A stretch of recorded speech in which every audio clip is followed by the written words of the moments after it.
Assalamualaikum. Bertemu lagi di channel ini bersama Kang Dagwal. Kita teruskan cerita lagi ya, dongengnya Raga Sukma nih ya. Episode sekarang kalau tidak salah yang ke-20. Di episode sebelumnya kita sedang menceritakan Raga Sukma yang bertemu lagi dengan Dewi Sekarjingga di dimensi jiwa sekarang ini. Menceritakan dimensi jiwa, bukan dimensi nyata nih. Jadi pertemuan mereka berdua oleh Jakasuma dan orang-orang di sekitarnya tidak bisa dimengerti gitu ya. Sampai ketika mereka, terutama si Raga Sukma ini kangen katanya dengan jiwanya, ya dengan tubuhnya yang nyata gitu, di dimensi kehidupannya yang sebenarnya gitu. Bagaimana kelanjutan ceritanya? Mangga cara ketan.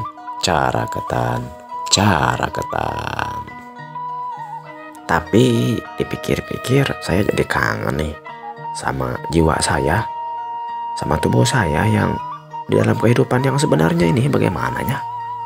Apa yang terjadi gitu? Sebenarnya kamu juga sudah tahu.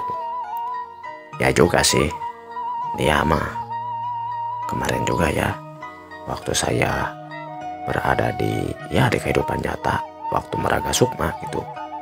Kemudian kembali lagi terasa hanya sedetik saja. Berarti kalau saya kembali juga saya nanti berasa gimana gitu ya. Mungkin kamu nanti agak seperti bermimpi, Sukma. Jadi perasaan kamu seperti mimpi itu saja mungkin yang bisa aku berikan gambaran. Ya juga sih. Kalau begitu mah ya udahlah. Lalu apa sekarang yang harus kita lakukan nih, Dewi Sekar? Apakah kamu sudah menemukan senjata yang diminta oleh Dewi Sekarwangi, yaitu sayap Garuda? Sebenarnya sudah ketemu sih, tapi cuman masa kamu gak merasakannya? Oh iya, aku memang tahu senjata itu sudah bisa ditemukan, tapi sepertinya masih kosong. Mungkin kita harus menunggu atau mengikuti Jakasuma ini, apa yang sebenarnya akan terjadi dengan senjata itu. Karena aku rasa walaupun secara wujudnya sudah ditemukan, tapi aku merasa belum ada aura kekuatan di dalamnya. Masih terasa begitu-begitu saja. Nah itu dia.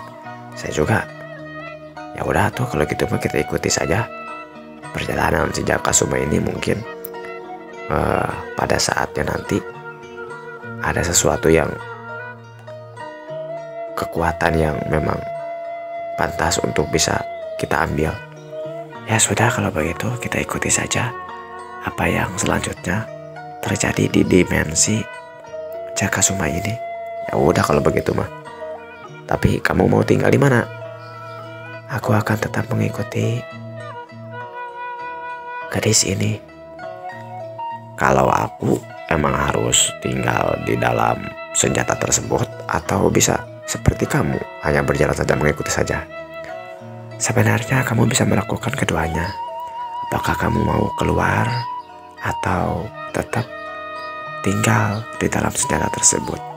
Itu mah terserah kamu. Oh kalau begitu ya udahlah, kalau begitu kita ikuti saja apa yang dilakukan ya si Jakasuma ini. Ya sudah, kalau begitu mari kita saksikan saja apa yang sebenarnya akan terjadi pada kehidupan si Jakasuma ini. Ya udah kalau begitu mas, saya ikut saja. Sementara itu dalam dimensi Jakasuma, mereka selanjutnya melanjutkan obrolannya. Oh, jadi menurut nenek ke Bojong Domba itu masih jauh ya, Nek? Iya, Ujang. Ke Bojong Domba itu sekitar, kalau di jalan kaki 5 hari lah. Ya, cukup jauh juga.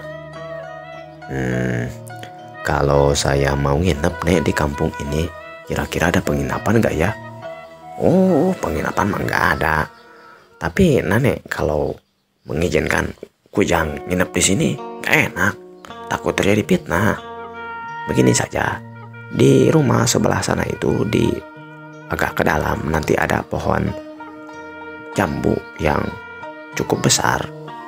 Itu ada rumah yang agak gede juga. Nah, di depannya ada padepokan. Itu ada guru. Orang di sini menyebutnya Pandeta Kuru. Nah, di Pandeta Kuru itu suka mengajarkan ilmu kanuragan, Ujang. Nah, mungkin Kujang bisa ikut menginap di sana. Kalau di sana mah dia juga termasuk sesepuh kampung ini. Jadi Kujang nanti minta pendapatnya saja sama beliau. Kalau Nini mengizinkan Ujang di sini nginep, ya tadi takut ada ya omongan-omongan dari tetangga lah. Maklum di sini ada anak gadis. Kujang juga masih muda-muda, laki-laki. Jadi nenek takut terjadi sesuatu lah. Kerin ku omong gitu, takut ada yang ngomongin. Oh iya nenek, saya paham nenek. Wih, iya nanti terjadi ada apa-apa ya nenek gelis ya. Digoda oleh Sanca seperti itu, gadis tersebut hanya tersenyum simpul, memperlihatkan kecantikannya yang makin bertambah-tambah. Singkat cerita, setelah beberapa saat dan merasa cukup untuk beristirahat, Jakasuma kemudian berpamitan kepada si nenek tersebut, yang kemudian juga diikuti oleh Sanca, yang selanjutnya menuju sebuah padepokan yang katanya padepokan miliknya Pandita Kuru. Memang tidak susah untuk mencari padepokan tersebut. Di pertengahan kampung tersebut terdapatlah sebuah padepokan yang dimiliki atau dibina oleh seorang pandita bernama Aki Kuru. Setelah bertemu dan menjelaskan segala sesuatunya, kemudian Jakasuma meminta izin untuk bisa menginap di perkampungan tersebut, sebab mereka akan melanjutkan perjalanan dan dirasa hari sudah menjelang sore. Pandita Kuru tidak merasa keberatan, bahkan dia mempersilahkan Jakasuma untuk bisa nginep di padepokan Pandita Kuru tersebut. Memang terdapat suatu balai-balai yang cukup luas yang biasa digunakan untuk berkumpul para murid-murid Pandita Kuru setelah melakukan latihan ilmu kanuragan ataupun bela diri. Di malam harinya terlihat beberapa anak muda mendatangi padepokan tersebut. Setelah beberapa saat melakukan latihan, datanglah ketua kampung ke padepokan tersebut. Jakasuma ikut menyimak pembicaraan Pandita Kuru dan juga Pak Tua Kampung, yang intinya ingin memusyawarahkan bagaimana cara mengatasi musim kemarau yang terasa begitu panjang, sampai-sampai rerumputan dan juga hasil panen pada musim tersebut sepertinya terancam gagal, ditambah hama-hama yang menyerang pertanian mereka.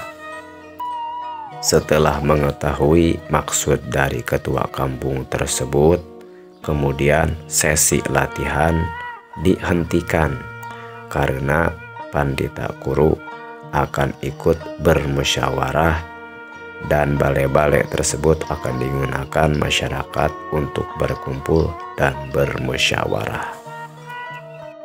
Setelah dirasa cukup segala sesuatunya, kemudian Pak Ketua Kampung memukul kentongan, menandakan dia akan melakukan rempugan ataupun musyawarah. Kentongan tersebut dibunyikan hanya 3 kali saja, menandakan dengan tipe ataupun nada yang tidak terlalu cepat. Trong, trong, trong. Tanda 3 kali kentongan tersebut menandakan akan ada rempugan. Jika 4 kali, maka seluruh warga harus ikut bermusyawarah. Jika hanya 3 kali, yang dihitung orang-orang yang sesepuh lembur saja yang cukup ikut bermusyawarah. Tidak berapa lama, rempugan ataupun kumpulan tersebut dirasa cukup dan dimulailah musyawarah pada saat tersebut. Belum ada keputusan, namun mereka berjanji esok harinya akan kembali melakukan rempugan ataupun musyawarah sawala ataupun musyawarah untuk menyelesaikan masalah yang mereka hadapi untuk mencegah paceklik gagal panen akibat kemarau yang mereka rasakan terlalu panjang tersebut. Singkat cerita, di esok harinya Jakasuma meminta izin kepada Pandita Kuru untuk tidak melanjutkan terlebih dahulu perjalanannya. Dia merasa ingin ikut sementara belajar di Akikuru tersebut mengenai bela diri. Walaupun sebenarnya bukan itu saja alasan yang dia rasa penting. Dia tergoda untuk ikut membantu dalam menyelesaikan permasalahan bencana alam. Walaupun bukan disebut bencana alam, tapi kemarau yang terlalu panjang sampai menimbulkan gagal panen ini, Jakasuma ingin ikut memberikan solusi, walaupun dia sendiri belum tahu bagaimana caranya. Tidak diceritakan obrolan antara Pandita Kuru dan juga Jakasuma. Pada siang harinya, sekitar agak sore, datanglah gadis yang kemarin disinggahi rumahnya oleh Jakasuma dan Sanca. Ternyata gadis tersebut terhadap Pandita Kuru ini masih memiliki pertalian saudara. Pandita Kuru dan si nenek tadi itu, ibunya dari gadis ini, ternyata masih saudara sepupu. Dan gadis ini karena masih ingat dengan Jakasuma dan Sanca, dia membawa beberapa makanan untuk ikut tetap menjamu, sambil dia bertanya apakah memang Jakasuma dan Sanca masih berada di tempat tersebut atau memang sudah berangkat kembali melanjutkan perjalanan.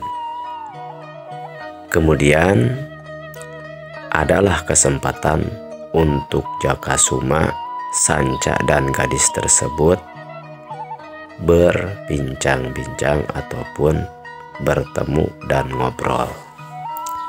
Hihihi, nenek gadis cantik ini teh namanya siapa? Kita teh sudah bertemu tapi belum tahu namanya. Sambil tersenyum, si gadis tersebut kemudian menjawab, sambil menundukkan kepalanya. Kalau saya dipercaya mah nama saya teh Rengganis. Ih, nama yang cantik, Rengganis. Kumaha Jaka? Cantik gak namanya Rengganis nih? Jakasuma seperti ada rasa juga terhadap gadis tersebut. Dia hanya tersenyum sambil menganggukkan kepalanya. Dirasa oleh Sanca, Jakasuma yang mungkin saja memiliki rasa, dan sepertinya gadis tersebut juga agak-agak ada benih cinta di dalamnya. Waduh.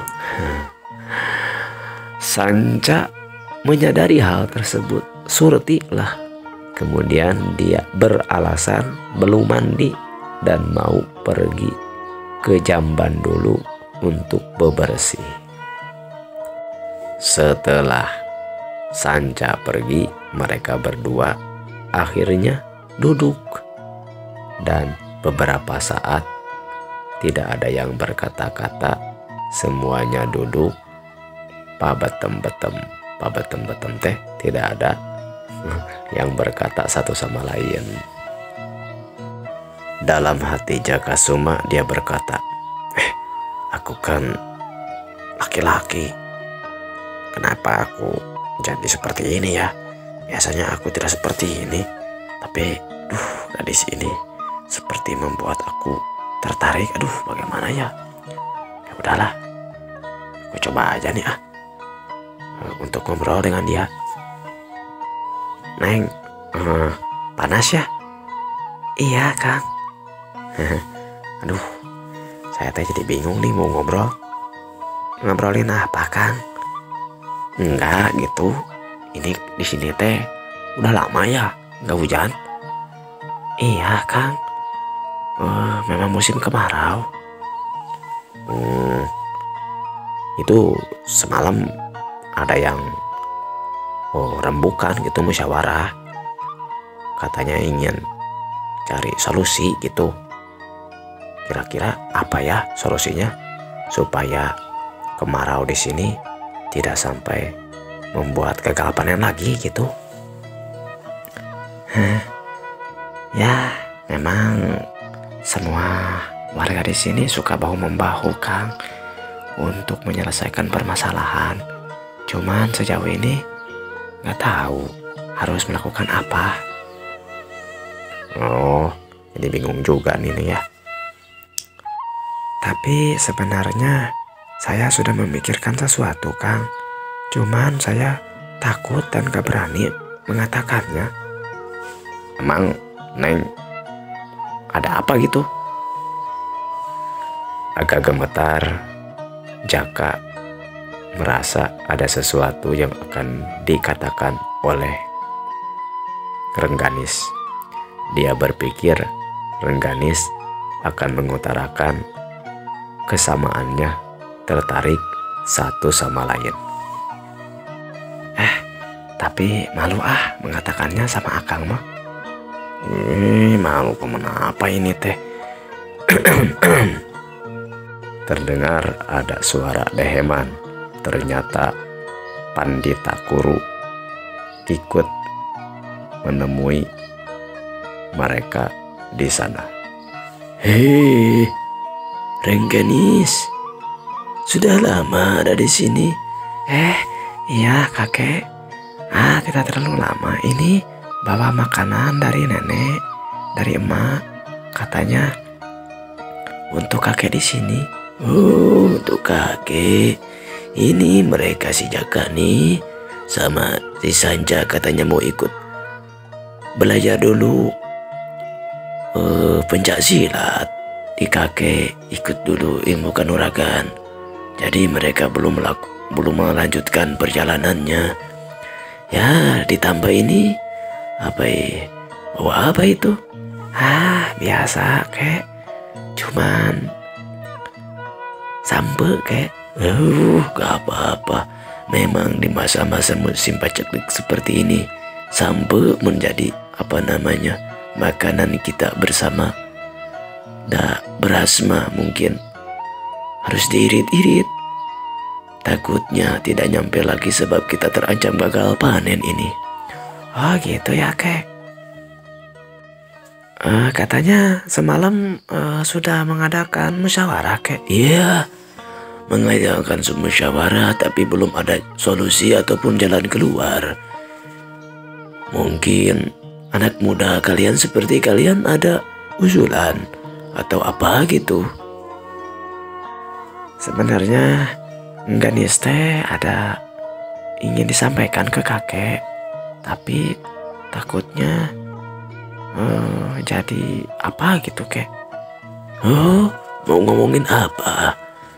Gini kek, tapi ini mah hanya usulan saja ya dari Ganis gitu kek. Kenapa tidak kita membuat situ atau bendungan? Jadi ketika nanti musim hujan, situ tersebut bisa mengisi air dan bisa digunakan untuk pengairan sawah. Jadi walaupun sawah-sawah pada musim kemarau, jadi ada penampungan air di situ tersebut kek. Oh, bagus juga itu idenya. Tapi bagaimana cara kita melakukannya?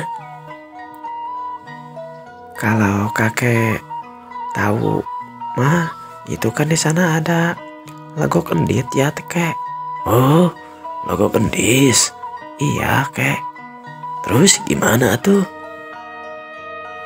Bagaimana kalau kita membuat bendungan di legok tersebut, kemudian kita alirkan air dari sungai Cikahuripan supaya mengisi di bendungan tersebut.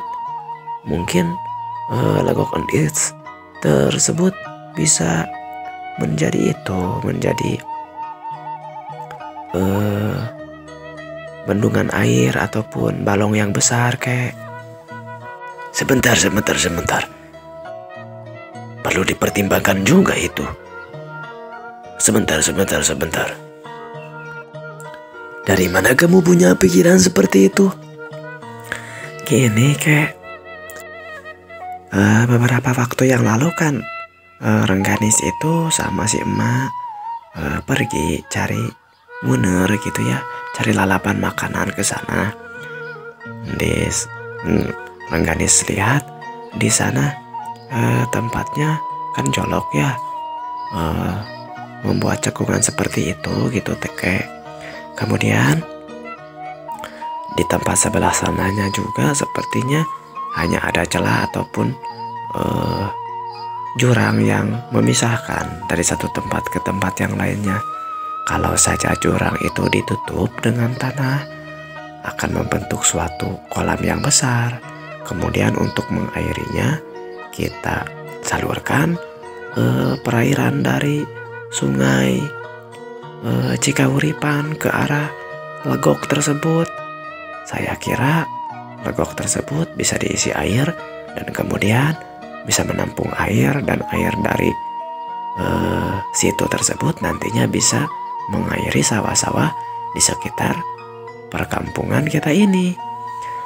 Dan saya pikir-pikir juga, saya lihat-lihat juga sungai dari Cikahuripan tersebut sepertinya selalu ada airnya. Mata airnya tidak pernah surut, hanya saja mengalirnya ke aliran sungai yang seperti biasa ke bawah. Jadi kalau diarahkan ke tempat yang lebih tepat, mungkin bisa mengairi pesawahan dengan cara tadi membuat bendungan ataupun situ di legok endi tersebut kek. Gimana kek? Tunggu sebentar. Kakek pikir-pikir juga memang ya.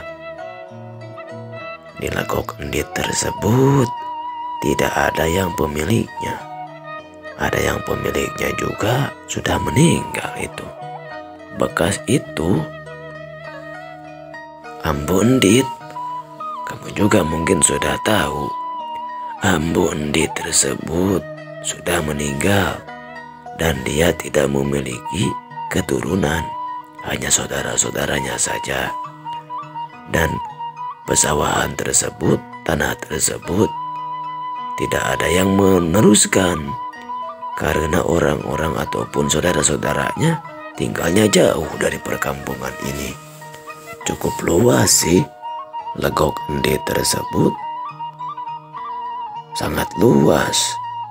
Kalau istilahnya tidak ada yang memilikinya, tidak ada yang mengurusnya. Daripada terbengkalai seperti itu, masuk akal juga kalau kita gunakan untuk membuat bendungan. Bagus. Usulan kamu itu cukup bagus juga. Nanti kakek akan sampaikan di balai musyawarah. Boleh-boleh nanti bisa menjadi solusi untuk permasalahan di kampung ini. Bagus sekali. Kakek setuju. Ternyata luang mah datangnya siapa saja. Benar kata orang tua dulu, tong bosan mencari pengalaman. Pengalaman boleh jadi datang dari orang yang memang sudah tua seperti kakek. Bahkan boleh jadi dari adik-adik cerdas seperti kalian ini, walaupun masih muda-muda, berpikirnya maju. Bagus. Nanti kakek sampaikan di balik musyawarah bersama warga. Melihat hal tersebut, Jakasuma semakin tertarik dengan Rengganis. Rengganis yang memang cantik, walau dengan kulit sawok matang, namun tidak menutup cahaya dari wajahnya yang begitu berseri-seri. Ditambah dia berpikir dengan cukup baik untuk mengusulkan mencari solusi dari permasalahan di kampungnya.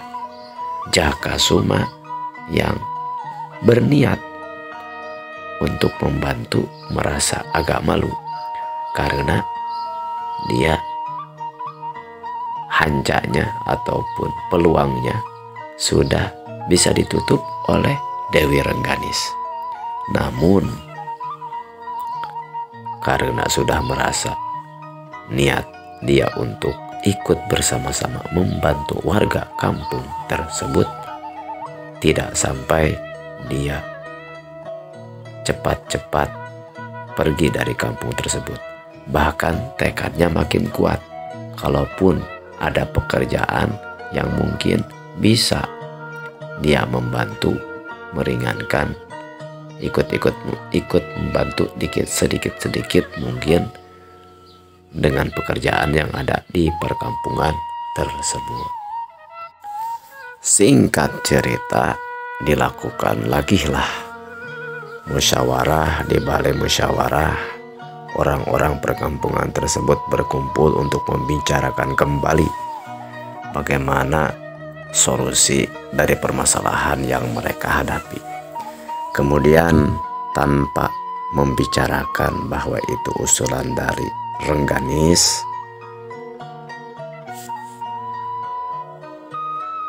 Pandita Kuru ataupun si kakek itu menyampaikanlah bahwa mengusulkan untuk membuat bendungan di Legok Endit yang seperti tadi disampaikan oleh Dewi Rengganis. Setelah terjadi sedikit musyawarah, berbeda paham dan menyamakan persepsi, kemudian usulan tersebut diterima dan mereka akan mempelajari bagaimana caranya membuat bendungan dan saluran air untuk mengisi Legok Endit tersebut menjadi sebuah situ ataupun bendungan air. Waktunya para wargi ini sudah hampir habis ini. Semoga cerita ini hanya karangan biasa ya. Tidak ada maksud yang gimana, maksudnya hanyalah sebagai hiburan semata ya. Kalau suka silahkan di like. Kalau pengen lagi silahkan di subscribe supaya video selanjutnya bisa tetap disimak dan diikuti. Komen-komennya silahkan ditunggu ku Kang Dagol. Kita lanjutkan lagi ceritanya di episode selanjutnya. Wilujeng patepang deui. Sampai berjumpa lagi di video berikutnya. Permios.